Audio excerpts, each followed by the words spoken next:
Bom dia! Desculpa o grande atraso, mas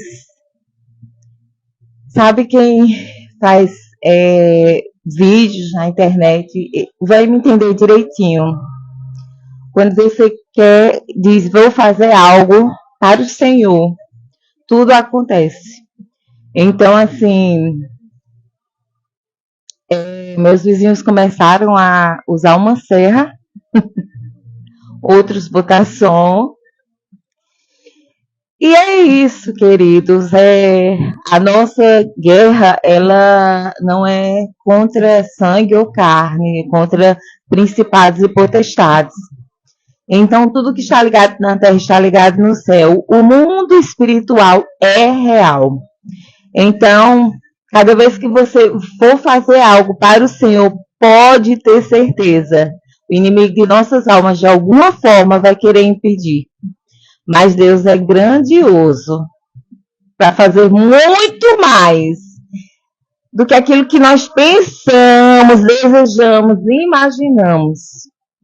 E, enfim, estamos aqui.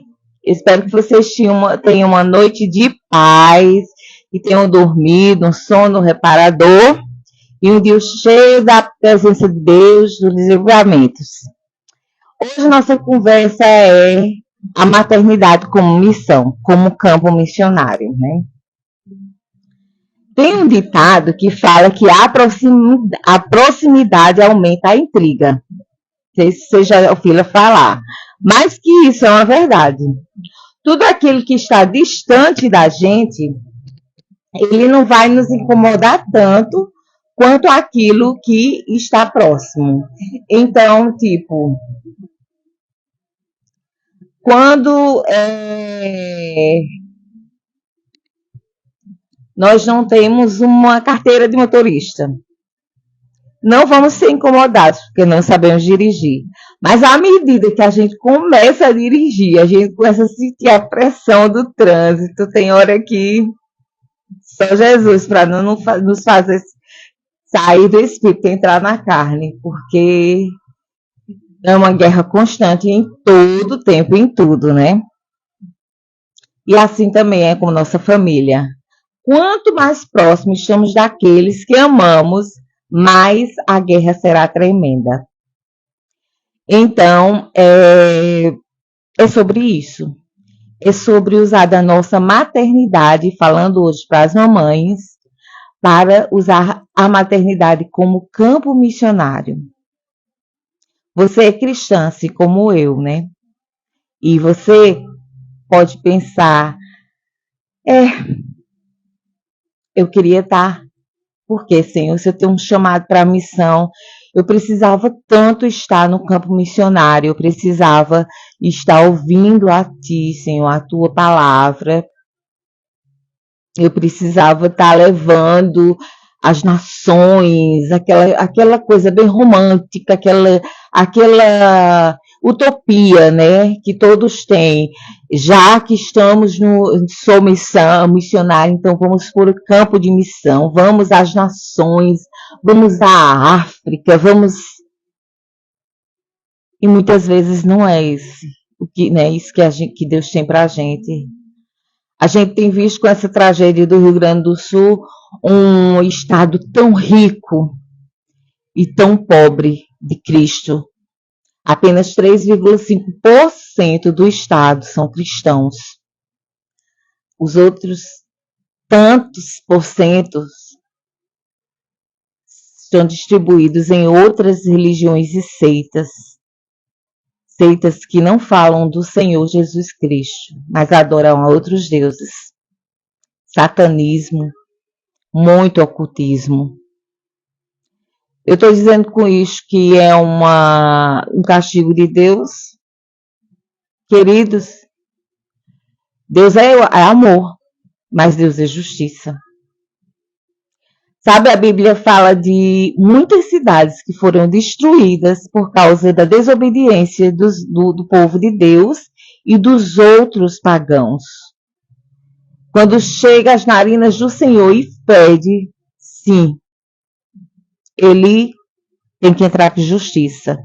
Não sei, posso afirmar com toda certeza que esse foi o caso. Mas a chuva e o sol, ele vem para ímpios e para salvos. Quando nós estamos passando por aflições, não só os ímpios vão passar, nós passamos também, com a diferença que Deus nos guarda, nos livra. E mesmo que Deus tenha de nos livrar, Ele nos prepara para que possamos estar na glória com Ele. Então, muitas vezes a gente pode pensar, eu poderia estar no campo missionário, eu poderia estar agora no Rio Grande do Sul ajudando aquelas pessoas, não só com alimentos e com bens materiais, mas com a palavra do Senhor para aquelas pessoas que estão precisando, justamente por ter perdido parentes, por nunca ter conhecido Cristo. É o momento exato de levar a palavra para aquelas pessoas. Sim, é mesmo, e tem muitas pessoas fazendo isto. Ai, mas por que eu não posso? Ah, meu Deus, eu queria ir para outros estados, eu queria fazer tanta coisa. Eu não estou dizendo que você não vai poder fazer tudo isso, porque esse é o meu desejo, meu coração arde por isso. Quem me conhece intimamente sabe, eu não estou por acaso aqui, eu não estou por acaso fazendo esses vídeos há tantos anos já, há 4 anos já. Eu não estou fazendo isso por acaso. Isso não foi minha vontade, me expor aqui e ficar à mercê de críticas, de ironias, de alienada. Agora ela quer ser a santa, aprontou tanto no mundo. E eu não ligo para isso, sabe? Porque quem me justifica é Deus, então tô pouco me lixando para o que pensam de mim. Sinceramente, digam, falem o que quiser. Eu tenho um pai, eu tenho identidade, isso não me interessa não, que falem de mim. Quem vai ser justo por mim, fazer justiça por minha causa é Deus. Porque foi Ele quem me mandou fazer isto. E eu só vou parar quando Ele disser, para, filha, agora eu tenho outra coisa para ti, aí eu vou parar. Mas enquanto não, eu vou estar aqui, falando de Deus, pregando a palavra a tempo e fora de tempo. Então hoje eu quero dizer às mamães que tanto desejam, assim como eu, ir para os campos missionários. Precisamos lembrar que nosso primeiro campo missionário tem que ser a nossa família. A gente pode parar e pensar assim, mas eles nem ligam. Parece que eu estou falando para as paredes. A mesma angústia que você sente, eu sinto. Sabe? Você pode dizer assim, o que é que eu deixei de fazer por causa deles? Ah, eu deixei de fazer um trabalho de escritório, eu deixei de ir para academia, eu deixei de guardar dinheiro para precisar gastar com eles, com a saúde deles. Eu abri mão de ter uma silhueta Miss Top, né? Como muitas colocam isso como o único objetivo de vida e fazem disso seu Deus, né? Que isso é um dos deuses desta geração, é o corpo, é o culto ao corpo. Não estou dizendo com isso que você não tem que se cuidar, tem sim, porque somos templos do Espírito Santo, nós precisamos nos cuidar para que o templo do Espírito Santo esteja bem, né? Mas isso não pode ser o nosso primeiro objetivo. Nós somos mães não por acaso. Nós somos mães, como já falei no devocional passado, para termos a missão, a partir de você decidir ser mãe, a missão de fazer novos adoradores de Cristo. Então, se você acha que dormir, eu deixei de dormir um pouco mais, e tantas outras coisas de viajar, e que isso é uma perda de tempo por causa dos seus filhos, é uma pena, você ainda não entendeu o papel de mãe. O papel de mãe vai muito além de qualquer coisa que você possa fazer sacrifício. E mãe que é mãe sabe que morreria por seus filhos. O amor de mãe é o que pode se assemelhar-se mais ao amor de Cristo a nós. Porque o amor de mãe, ele mesmo quando o filho não merece, ele continua amando. Isso me faz a vontade de chorar, porque eu sou bem chorona mesmo. É porque falar de mãe é uma coisa muito linda e você é aquele tipo de ditado que diz você só vai entender o que é ser mãe quando você for mãe, e é uma grande verdade. A gente só entende o que é ser mãe, o papel de mãe quando a gente passa a ser mãe. A gente entende todas as dores, todas as angústias de uma mãe. E de uma mãe cristã que quer fazer tudo para ter seus filhos no caminho do Senhor. Principalmente nesse período, nesses tempos, nos últimos tempos que estamos vivendo. Se você ainda não entendeu que tantos terremotos, você vai dizer, mas sempre houve guerra, sempre houve terremotos, mas queridos, tudo está acontecendo ao mesmo tempo. São pragas, são terremotos, são tempestades, são guerras, são corrupção. O homem tem sido cada vez mais corrupto e só pensado em si mesmo. E tudo isso está na Bíblia. Se você não tem visto isso como um sinal dos últimos tempos, meu amor, por favor, abra a Bíblia e comece a ler imediatamente. Principalmente os livros proféticos, como Isaías, Daniel, Joel, Apocalipse e tantos outros.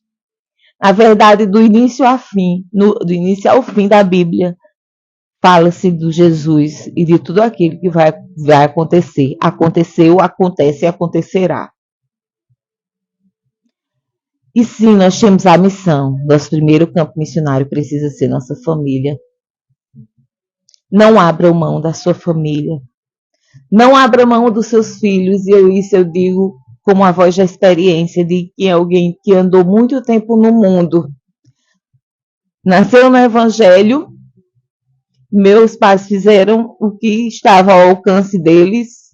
E assim como eu, eles erraram, tentando acertar, e erraram muito. Eu errei muito também. Porque educar não vem com manual. Mas eu sei que eles me amam. E que eles fizeram da forma que eles acharam que estava certo. Mas não conseguiram me salvar, porque a salvação é individual. Mesmo me ensinando tudo, eu ainda saio da presença do Senhor por muito tempo. E quando eu retornei e realmente entendi quem era Deus na minha vida, e o aceitei como Senhor e Salvador de minha vida, já tendo participado de diversas coisas na igreja, já tendo sido batizada e renovei meus votos depois de me converter, me batizei novamente, sim, porque daquela vez era real. Eu sabia realmente o que eu estava fazendo, o compromisso simbólico que eu estava tendo ali com Cristo. Só que eu perdi muito tempo, e esse tempo recaiu sobre meus filhos e trouxe grandes consequências. As minhas escolhas trouxeram consequências para a vida dos meus filhos. Mas, assim como eu sei que não é tarde, eu te digo, não é tarde. Deus continua sendo Deus. Deus continua salvando. Deus continua libertando. Deus continua restaurando. Deus continua fazendo do velho o novo, do improvável o provável, do vaso quebrado um vaso novo. Então hoje eu quero trazer esta palavra para você. Ensina teus filhos no caminho que eles devem andar. Isso fala muito, muito, muito de Provérbios 22:6. Ensina a criança o caminho que ela deve andar. E ainda quando for velho, não se desviará dele. Eu vou te dizer uma coisa. Eu fui me converter alguns anos atrás, mas o temor de tudo que eu ouvi de toda a minha vida, desde a infância, os ensinamentos ficaram. Eu não absorvi e não tomei como verdade, mas ficaram. E vez por outra, ele me lembrava.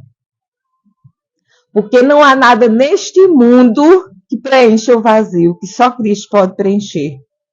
Nada. Então, eu posso te dizer, não cometa o erro que eu cometi.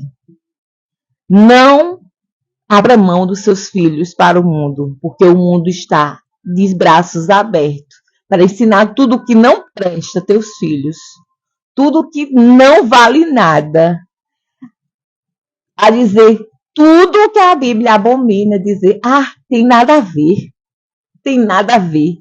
Porque se é uma frase que a gente mais escuta hoje, não tem nada a ver. E sim, tem tudo a ver. Vale muito, vale uma vida eterna. E se eu não falar de Cristo a tempo e fora de tempo, Deus vai requerer de mim. Eu como mãe. Por mais que meus filhos não queiram ouvir, eu falo. Eu dou Bíblia, eu dou devocional. Sempre que eu posso, eu estou mandando vídeos, eu estou falando algo, não posso obrigá-los, porque não é por força nem por violência, né? Porque quem convence é o Espírito Santo, mas a minha parte eu tenho que fazer. Se eles vão decidir seguir, aí é com eles. Mas eles não podem vir na presença de Deus no dia do juízo final e dizer, ninguém falou, minha mãe não disse. A sua mãe falou sim. Você não quis escutar, porque muitas vezes, e maioria das vezes, é melhor abraçar o que o mundo tem para dar do que renunciar o que aquilo parece bom agora, que o mundo tem, por uma eternidade. Olha, queridos, não é fácil.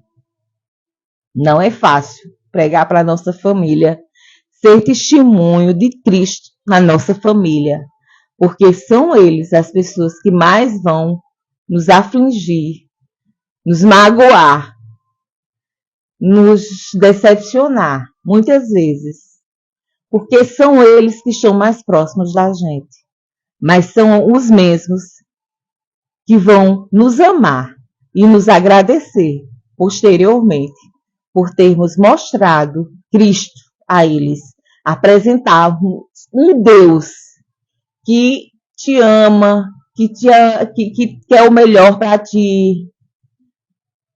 Eu tenho ensinado coisas assim e eu tenho visto assim, nem vou citar assim, porque não vem ao caso, mas assim, disciplinas espirituais que eu olho e disse, será que vai fazer? E de repente faz. E é lindo, porque Deus é lindo, Deus é fiel. Nossos filhos são filhos da promessa. Deus não quer perder nenhum deles.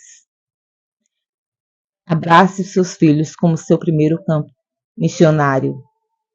Dê exemplos, não só a nível eclesiástico, não só a nível de disciplinas espirituais e de posicionamento cristão. Dê exemplo de pessoas de caráter. Mostre o certo. Avise o que é errado. Não defenda e nem confirme o que para eles podem parecer certos e errados, não. Por mais que eles na hora se chateiem, mas digam, isso não é da vontade de Deus. Você faz, mas você sabe que isso não é da vontade de Deus. Basta abrir um pouquinho a Bíblia e ali está contido tudo o que agrada e o que desagrada ao Senhor.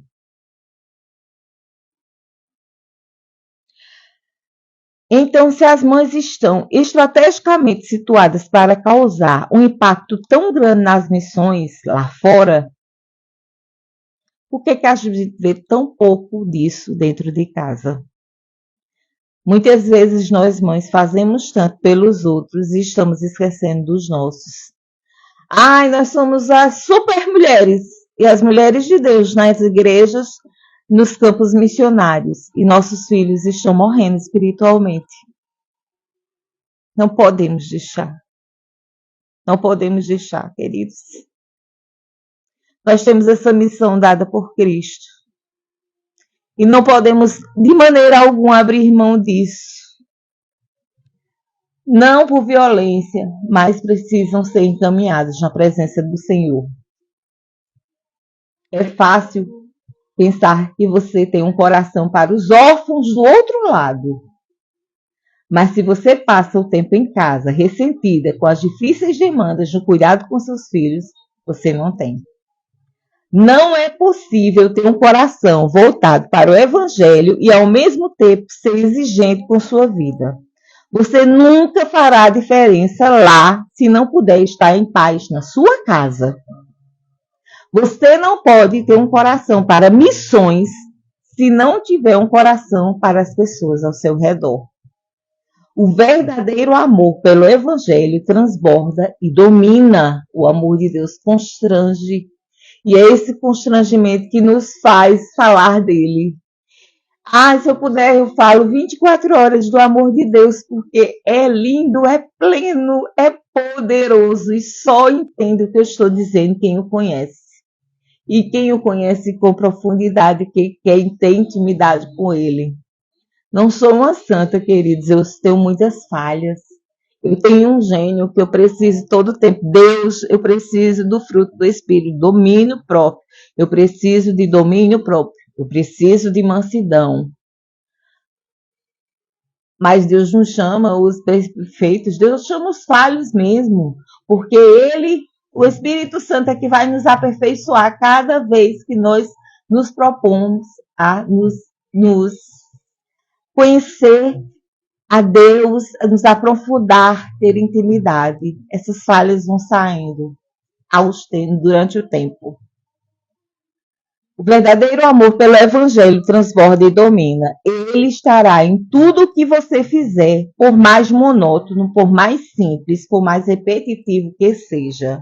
A maneira que você falar com seu filho, a maneira que você o acolher nos conflitos, a maneira que você elogiar a cada passo que ele dá, isso também é pregar o Evangelho. Então eu te digo hoje, não abra mão de seus filhos, porque o mundo quer abraçá-los. Não deixe que o mundo tome seus filhos. Sustente eles de maneira correta, com sabedoria, e traga sempre eles para perto de Cristo, para que eles possam conhecer e querer ter prazer em estar na presença do Senhor. Isso é minha batalha diária, e eu digo a vocês, façam o mesmo. E se tiverem filhos pequenos, aí a coisa é mais fácil. Olha, o mundo quer tragar as nossas crianças, os nossos adolescentes, os nossos jovens, adultos, todos, enfim. Porque para uma mãe, um filho sempre será um filho, independente da idade dele, né? E para concluir, eu quero te dizer, faça como Noé, que pregou às pessoas, mas as pessoas não quiseram e zombaram. E Deus mandou que ele construísse uma arca. E ele não ficou, Deus, mas como assim você ridicularizado? Ele obedeceu e Deus deu todas as medidas da arca. Ele disse, construa, porque eu vou destruir esta terra, porque não há mais justos fora sobre você. Se o mundo não quer, salve a você e a sua família. Aqui, Gênesis, na parte do capítulo 7, do 1 ao 12, uma pequena passagem diz: Noé fez tudo como o Senhor lhe tinha ordenado. Noé tinha 600 anos de idade quando as águas do dilúvio vieram sobre a terra. Noé, os seus filhos, a sua mulher e as mulheres dos seus filhos entraram na arca por causa das águas do dilúvio e se salvaram. O resto do mundo foi destruído por desobediência ao Senhor. Pregue ao mundo, mas pregue à sua família. Se o mundo não quiser, que pelo menos sua família seja salva. E tu verás a glória de Deus sobre tua casa. E Deus abençoe a cada um de vocês.